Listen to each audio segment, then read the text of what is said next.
जय हिंद दोस्तों, जय हिंद बच्चों। आइए आज हम देखेंगे इकोनॉमिक्स क्लास 12 चैप्टर 3 उत्पादन तथा लागत। इसमें आज हम देखेंगे कि उत्पादन फलन क्या होते हैं और इनकी क्या क्या विशेषताएं होती है। इससे पहले वाले वीडियो में हम देख चुके हैं कि उत्पादन क्या होता है, कुल उत्पादन क्या होता है, औसत उत्पादन क्या होता है, सीमांत उत्पादन क्या होता है। इसके पहले वाले वीडियो में हम देखें। अगर नहीं आप देखे हैं तो आप डिस्क्रिप्शन में लिंक दिया गया है, वहाँ जा कर के देख सकते हैं। तो इसमें हम देखेंगे कि उत्पादन फलन क्या होता है और उत्पादन फलन की क्या क्या विशेषताएं होती है, उत्पादन लागत क्या होते हैं और उससे संबंधित इस चैप्टर से संबंधित और भी बहुत सारे महत्वपूर्ण क्वेश्चंस देखेंगे। चलिए अब देखते हैं कि उत्पादन फलन क्या होती है। तो उत्पादन फलन उत्पादन के साधन तथा उत्पादित की गई मात्रा के बीच के संबंध को जो बताती है उसी को हम क्या कहते हैं, उत्पादन फलन कहते हैं। ये ज़्यादा कुछ नहीं है, उत्पादन के साधन और उत्पादन मात्रा के बीच का संबंध बताता है। जैसे कि अगर हम किसी साधन में परिवर्तन करते हैं समय के साथ तो ये बताता है कि फिर उत्पादित मात्रा में हमारा कितना परिवर्तन होता है। यानी कि कह सकते हैं अगर कच्चे माल में परिवर्तन करते हैं, कच्चे माल में अगर हम परिवर्तन करते हैं तो उत्पादित मात्रा में क्या परिवर्तन होता है, उत्पादित मात्रा में क्या परिवर्तन होता है। जितना हम कच्चे माल में परिवर्तन करेंगे तो उस हिसाब से हमारा उत्पादित मात्रा में कितना परिवर्तन होता है, इसी संबंध को हमारा कौन बताता है, उत्पादन फलन बताता है। उत्पादन फलन हम देख लिए, तो अब देखते हैं उत्पादन फलन के क्या क्या प्रकार होते हैं। तो उत्पादन फलन दो प्रकार के होते हैं, एक होता है अल्पकालीन उत्पादन फलन और एक होता है दीर्घकालीन उत्पादन फलन। नाम से ही आपको पता चल रहा होगा कि अल्पकालीन उत्पादन फलन, इसका मतलब हुआ कि वैसा काम जो कम समय के लिए किया जाए। कितना समय के लिए किया जाए, कम समय के लिए, यानी कम समय में जो भी हम उत्पादन करेंगे उसके बीच तथा उत्पादन की गई मात्रा उसके बीच, दोनों के बीच जो संबंध होता है उसी को हम क्या कहेंगे, अल्पकालीन उत्पादन फलन। उत्पादन फलन तो हम बता ही दिए आपको कि कोई भी मात्रा उत्पादन करते हैं और उसमें जो हम साधन प्रयोग करते हैं दोनों के बीच के संबंध को उत्पादन फलन कहते हैं। तो अल्पकालीन में जो चीज़ हम उत्पादन करेंगे तो उसमें जो यूज करेंगे उत्पादन करने के लिए साधन तथा जो उत्पादित हमारा मात्रा होगा उन दोनों के बीच का जो संबंध होगा उसी को हम क्या कहेंगे, अल्पकालीन उत्पादन फलन कहेंगे। तो इसका देखिए, इसमें देखिए अल्पकालीन उत्पादन फलन में हम सब चीज़ चेंज नहीं कर सकते। कुछ चीज़ें ऐसी होती है कि स्थिर रहती है, जैसे भूमि। उत्पादन के हम 4 साधन आपको बताए थे, याद कीजिएगा। क्या क्या बताए थे उत्पादन के 4 साधन। तो देखिए उत्पादन के जो 4 साधन थे वो हमारा क्या क्या था, भूमि, पूंजी, श्रमिक, भूमि, पूंजी, श्रमिक, उद्यमी। ये 4 हमारा क्या हो गया, उत्पादन के साधन हो गया। अब देखिए अल्पकालीन में क्या होता है कि अल्पकालीन में हम सबको परिवर्तित नहीं कर सकते। जैसे तुरंत, अल्पकालीन का मतलब कम समय में हम भूमि को तुरंत खोज नहीं सकते हैं। क्या कर सकते हैं, भूमि को खोज तुरंत नहीं सकते, क्योंकि भारत है यहाँ पर भूमि खोजना बहुत कठिन हो जाता है, इसलिए इसको हम चेंज नहीं कर सकते। यानी ये कैसा साधन हो गया हमारा, ये हमारा स्थिर साधन हो गया। कैसा साधन हो गया, स्थिर साधन। हाँ, हम पूंजी में क्या कर सकते हैं, कम ज़्यादा कर सकते थे। इसका मतलब पूंजी हमारा क्या हो गया, इसमें हमारा परिवर्तनशील साधन हो गया। पूंजी कैसा हो गया, परिवर्तनशील साधन हो गया। श्रमिक, श्रमिक भी हम चेंज कर सकते हैं कम बेसी में, लेकिन इसको भी हम स्थिर साधन ही मानेंगे, क्योंकि तुरंत वैकेंसी निकालना, तुरंत भर्ती करना और फिर तुरंत हमारा प्रोडक्शन कर पाना, क्योंकि कम समय में फिर उसको ट्रेनिंग भी तो देना होगा तब न हम करेंगे, इसलिए इसको भी श्रमिक को हम स्थिर ही मानेंगे। मालिक तो खैर कम समय में चेंज हो नहीं सकता, इसलिए भी क्या रहेगा, इसमें स्थिर रहेगा। इसमें एक ही चीज़ हमारा है जो कि इसमें परिवर्तनशील है, वो हमारा पूंजी हो गया। क्या हो गया, पूंजी हो गया। अब देखते हैं दीर्घकालीन उत्पादन फलन। दीर्घकालीन उत्पादन फलन का मतलब हो गया कि हमारे पास बहुत लंबा समय है, उस बीच में हम जिस वस्तु का उत्पादन करेंगे, चाहे जो भी वस्तु हो, और उसको उत्पादन करने के लिए जिन साधनों का प्रयोग करेंगे उन दोनों के बीच का जो संबंध होगा उसको हम क्या कहेंगे, दीर्घकालीन उत्पादन फलन बोलेंगे। तो देखिए दीर्घकालीन उत्पादन फलन में सभी साधन जो होते हैं वो परिवर्तनशील होते हैं। क्या होते हैं, सभी साधन परिवर्तनशील। हमारे पास पर्याप्त समय, क्या दिक्कत है, हम भूमि भी दूसरा ढूंढ सकते हैं, पूंजी तो कम बेसी कर ही सकते हैं, इसमें तो कोई नो डाउट है। उसके बाद श्रमिक, हमारे पास अगर पर्याप्त समय है ना तो हम श्रमिक चाइना से भी मंगा लेंगे। उसके बाद उद्यमी। उद्यमी का मतलब हो गया कि मालिक। अगर देखेंगे, क्योंकि आप लोग को पता ना होगा, अगर मालिक जो होता है उसको भी हम चेंज कर सकते हैं। क्या कर सकते हैं? मालिक को भी चेंज कर सकते हैं इसमें, क्योंकि शेयर होता है। पार्टनर जो होता है, शेयर पार्टनर मान लेते हैं, किसी का 20% है, किसी का 30% है, किसी का 50% है, मान लेते हैं। जिसका कितना पार्टनर हो गया? 3 पार्टनर हो गया। तो इस बीच में हम पार्टनर को भी चेंज कर सकते हैं। यानी उद्यमी में यही लोग ना आएंगे जो मालिक में आएंगे, तो इसको भी हम चेंज कर सकते हैं अगर हमारे पास पर्याप्त समय है तो यही हो गया दीर्घकालीन। इसका मतलब ही होता है बहुत। चलिए आगे देखते हैं हम उत्पादन फलन की क्या क्या विशेषताएं होती हैं। इससे पहले हम देख लिए कि उत्पादन फलन क्या होती है। तो इससे पहले हम देखें कि उत्पादन फलन क्या होती है, कि वो एक संबंध को बताती है। क्या बताती है? किसी संबंध को बताती है। तो इसका विशेषता क्या होती है, आइए देखते हैं। लिखा गया है कि उत्पादन फलन उत्पत्ति के साधनों एवं उत्पादन के भौतिक मात्रात्मक संबंध को बताता है। यानी ये बोल रहा है कि उत्पादन जो होता है उसका जो साधन, यानी उत्पादन करने में क्या क्या चीज़ें लगती है। अब हम पहली वीडियो में ही हम बताए थे कि उत्पादन के साधन क्या क्या होते हैं। तो उत्पादन के साधन क्या क्या होते हैं? पहली है भूमि, दूसरी है आपका पूंजी, और तीसरी है, आप याद कीजिए पहली वीडियो में हम बताए थे भूमि, पूंजी, और तीसरी क्या बताए थे? याद कीजिए, मजदूर, और चौथी उद्यमी। तो ये 4 चीज़ें जो होती हैं हमारा क्या होती है? उत्पादन के साधन। तो कोई भी प्रोडक्शन जब हम उत्पादन करते हैं, ये इन्हीं चारों चीज़ों से जो हमारा संबंध होता है उस चीज़ को बताती है उत्पादन फलन। तो चलिए नेक्स्ट देखते हैं। उत्पादन फलन में उत्पादन साधनों एवं उत्पादन की कीमतों का कोई समावेश नहीं होता है। यानी उत्पादन जो फलन होता है इसको कीमत से कोई लेना देना नहीं होता है। ये हमें बताती है कि उत्पादन कितना होगा, कैसे होगा और किस मात्रा में होगा। इसको कीमत से कोई मतलब नहीं होता है। अब कीमत अपने हिसाब से लगाइए।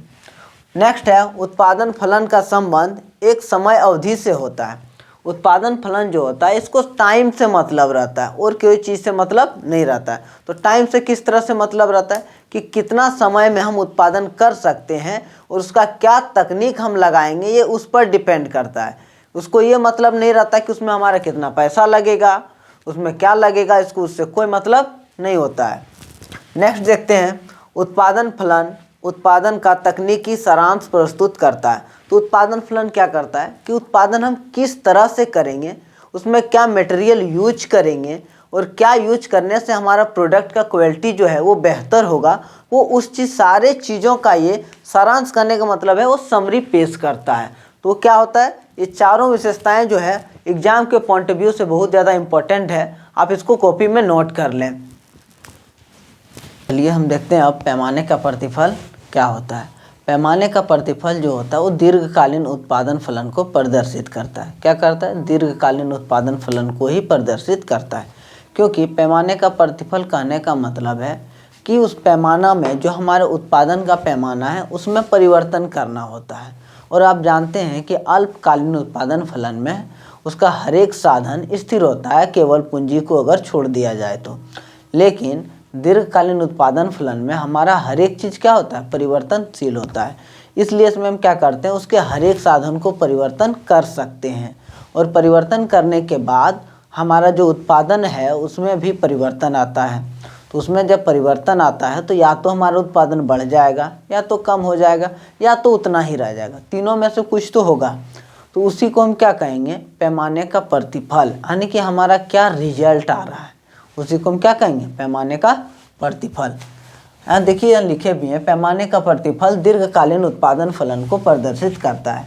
क्योंकि दीर्घकालीन उत्पादन फलन में सभी साधन परिवर्तनशील होता है, इसलिए इसके उत्पादन में परिवर्तन आते हैं जो पैमाने के प्रतिफल को बताता है। क्या बताता है? पैमाने के प्रतिफल को बताता है। पैमाने का प्रतिफल ज़्यादा कुछ नहीं है, दीर्घकालीन उत्पादन फलन है जिसका परिवर्तन बताता है। चलिए तब आगे हम देखते हैं पैमाने के प्रतिफल के क्या क्या प्रकार होते हैं। तो पैमाने के प्रतिफल के 3 प्रकार होते हैं। क्योंकि दीर्घकालीन उत्पादन में हम कोई भी चीज़ में परिवर्तन करते हैं तो या तो क्या होगा, हमारा उत्पादन बढ़ सकता है, या तो उत्पादन घट सकता है, या तो वो बराबर रह सकता है। ये तीनों के अलावा और कुछ नहीं हो सकता है। इसलिए इसको हम क्या कहेंगे, पैमाने के प्रतिफल का 3 प्रकार होता है। पहला प्रकार क्या है, तो साधन के बढ़ते प्रतिफल का नियम, दूसरा है साधन के स्थिर प्रतिफल का नियम, और तीसरा है साधन के घटते प्रतिफल का नियम। तो पहला क्या होगा, साधन के बढ़ते प्रतिफल का नियम। साधन का बढ़ते प्रतिफल का नियम जो होता है वो हमें बताता है जब साधन की अधिकांश मात्रा को हम क्या करते हैं, स्थिर रखते हैं और किसी एक के मात्रा में परिवर्तन करते हैं यानी वृद्धि करते हैं, उसके बाद उत्पादन में जो हमारा वृद्धि होता है उसी को हम क्या कहते हैं, बढ़ते पैमाने के प्रतिफल का नियम कहते हैं। उसी को हम क्या कहते हैं, बढ़ते पैमाने के प्रतिफल का नियम कहते हैं। आप यहाँ देख सकते हैं अनिकानिक मतलब है कोई भी चीज़ में उत्पादन जब हम करते हैं, मान लेते हैं कि हम कोई चीज़ का उत्पादन, कॉपी का हम उत्पादन करते हैं, ठीक है। पहले हमारा कॉस्ट लगता था 1000 रुपया कॉस्ट पड़ता था, जिसमें हम 800 कॉपी उत्पादन करते थे। कितना कॉपी उत्पादन करते थे, तो 800 कॉपी हम उत्पादन कर लेते थे। अब क्या करने लगे, हम थोड़ा अपना साधन में परिवर्तन किए और साधन अपना बढ़ाएं। तो साधन बढ़ाने के बाद अब हमारा क्या हुआ, 1200 लग रहा है और उत्पादन हमारा कितना हो जा रहा है, लगभग हमारा उत्पादन भी 1200 के आसपास हो जा रहा है। तो यानी हम कह सकते हैं कि अब हमारा उत्पादन क्या हुआ, थोड़ा बढ़ गया, क्योंकि अनुपात देखिए इसमें हम कितना बढ़ाएं, इसका जो अनुपात अगर देखा जाए तो दोनों अनुपात में हमारा क्या है, उत्पादन में वृद्धि हुआ है। तो इसी को हम क्या कहेंगे, बढ़ते प्रतिफल का नियम कहेंगे। या तो साधन के बढ़ते प्रतिफल का नियम है या तो बढ़ते पैमाने के प्रतिफल का नियम। तो चलिए पैमाने के प्रतिफल का हम दूसरा प्रकार देखते हैं, स्थिर साधन प्रतिफल। क्या है, साधन के स्थिर प्रतिफल। तो इसमें बताता है हमें कि उत्पादन में उतना ही मात्रा में वृद्धि होगा या उतना ही अनुपात में वृद्धि होगा जितना उसका साधन में वृद्धि किया गया था। ये हमें क्या बताता है, किसी भी उत्पादन में उसी अनुपात में वृद्धि होता है जिस अनुपात में हम उसके साधन में वृद्धि करते। तो देखिए लिखे हैं कि साधन के स्थिर प्रतिफल हमें बताते हैं कि उत्पत्ति के साधनों में परिवर्तन करने से हमारा उत्पादन भी उसी अनुपात में वृद्धि करता है जिस अनुपात में साधन में हम परिवर्तन करते हैं, साधन में हम परिवर्तन करते हैं। तो आप इसे जैसे कि हम मान सकते हैं कि 100 में हम 15 कलम का उत्पादन कर सकते हैं। 100 में कितना कलम का उत्पादन कर सकते हैं, 15 का। चलिए उत्पादन साधन में हम बढ़ाएं, इधर कितना लगाएं, 200 रुपये। तो 200 रुपये में हमारा कितना हुआ, 30 कलम। तो ये हमें क्या बता रहा है कि 100 में 15 कलम, 200 में 30 कलम, यानी कि हमारा ना बढ़ रहा है ना ही घट रहा है। ये तो सीधी बात है कि हम पैसा जितना ज़्यादा लगाते जाएंगे उतना ज़्यादा हमारा बढ़ेगा उत्पादन। लेकिन उत्पादन तो बढ़ा लेकिन हमारा औसत जो उत्पादन है वो उतना ही रह गया। लेकिन अब देखिए बढ़ते पैमाने का प्रतिफल में हम बताए थे आपको कि पहले कितना, 1000 में हम 800 कॉपी का उत्पादन करते थे। 1000 में कितना, 800 कॉपी का उत्पादन करते थे। वही हम क्या किए, जैसे हम 200 बढ़ाएं, ज़्यादा नहीं बढ़ाएं, कितना बढ़ाएं, 200, और ये उत्पादन हमारा कितना बढ़ गया, ये हो गया हमारा 1200। कितना हो गया था, 1200। इधर ये 200 बढ़ा तो इधर ये 400 बढ़ गया। कहने का मतलब है कि इसमें जो अनुपात है वो वृद्धि ज़्यादा हो रहा है। अनुपात में क्या हो रहा है, वृद्धि ज़्यादा हो रहा है। तो उसको हम क्या कहेंगे, बढ़ते पैमाने का प्रतिफल कहेंगे, या तो फिर साधन के बढ़ते प्रतिफल कहेंगे। और ये देखिए आपका औसत में भी परिवर्तन ला रहा है। क्या ला रहा है, औसत में भी परिवर्तन ला रहा है। क्या ला रहा है, औसत में परिवर्तन। अगर 1200 में 1200 है तो 2000 में कितना, मान लीजिए कि 2000 कर देता, 2000 में कितना कर देता, 2000। तो देखिए आपका औसत जो हो रहा है, यहाँ पर 1000 में 800 कॉपी औसत हो रहा है और यहाँ पर 1000 में देखिए हमारा 1000 कॉपी हो जा रहा है। तो देखिए हमारा औसत में भी क्या हुआ, वृद्धि हुआ। तो औसत उत्पादन में वृद्धि होना ही क्या कहलाता है, बढ़ते पैमाने का प्रतिफल कहलाता है। और यहाँ पर देखिए औसत जो है, यहाँ भी देखिए 15, 30, तो 100 के आधार पर निकाला जाए तो यहाँ भी हमारा कितना है, 15 ही है, यानी औसत उत्पादन में कोई परिवर्तन नहीं आया है।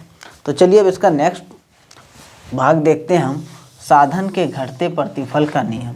साधन के घटते प्रतिफल का नियम।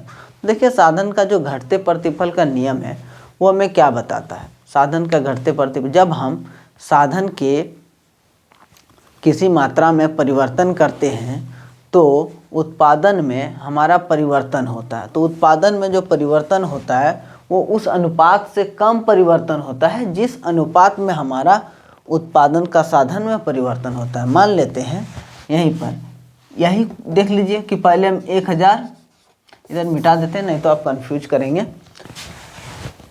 तो चलिए यहाँ देखते हैं कि घटते पैमाने का प्रतिफल। तो घटते पैमाने का लिख देते हैं घटते प्रतिफल, साधन इधर लिख देते हैं साधन के घटते प्रतिफल। देखिए मान लेते हैं कि हम 1000 में 3 बेंच का उत्पादन कर सकते हैं। क्या कर सकते हैं, 3 बेंच का उत्पादन कर सकते हैं। अब देखिए मान लेते हैं 1000 में 3 बेंच का उत्पादन हम कर सकते हैं, तो ऑब्वियसली है 2000 में 6 बेंच का उत्पादन हो सकता था। लेकिन जैसे ही हम 2000 खर्च किए तो हमारा 3 के जगह उत्पादन कितना हो गया, 3 बोल दिया, 6 के जगह उत्पादन हो गया हमारा 5 बेंच। तो आप देख सकते हैं अब औसत उत्पादन जो हमारा है, यहाँ पर औसत है 1000 में 3, तो यहाँ पर हमारा 1000 में अब उत्पादन कितना हो गया 2.5, यानी कि हमारा औसत उत्पादन घट गया। तो इसी को हम क्या कहते हैं, साधन के घटते प्रतिफल का नियम, या तो पैमाने का घटते प्रतिफल का नियम। तो उम्मीद करते हैं आप इसको अच्छे से समझ रहे होंगे। अगर आपको कुछ कन्फ्यूजन हो तो आप हमें कमेंट कर सकते हैं। वीडियो को अंत तक देखने के लिए बहुत बहुत धन्यवाद। अगर आपको इन सभी चीज़ों का नोट्स चाहिए तो नीचे आप डिस्क्रिप्शन में लिंक दिया गया है, आप हमारे टेलीग्राम चैनल को ज्वाइन कर सकते हैं, वहाँ पर आपको इन सब का नोट्स मिल जाएगा। अगर आप इनसे पहले वाले वीडियो को नहीं देखे हैं तो आप डिस्क्रिप्शन में जा कर के उसका भी लिंक दिया गया है, आप वो वीडियो भी देख लें। और इकोनॉमिक्स से रिलेटेड और भी चैप्टर का वीडियो देखने के लिए आप हमारे चैनल को सब्सक्राइब कर सकते हैं और वहाँ पे जा कर के सारे वीडियोज़ को देख सकते हैं। इसलिए आज के लिए इतना ही, फिर मिलेंगे अगले वीडियो में इसी चैप्टर के नए टॉपिक के साथ।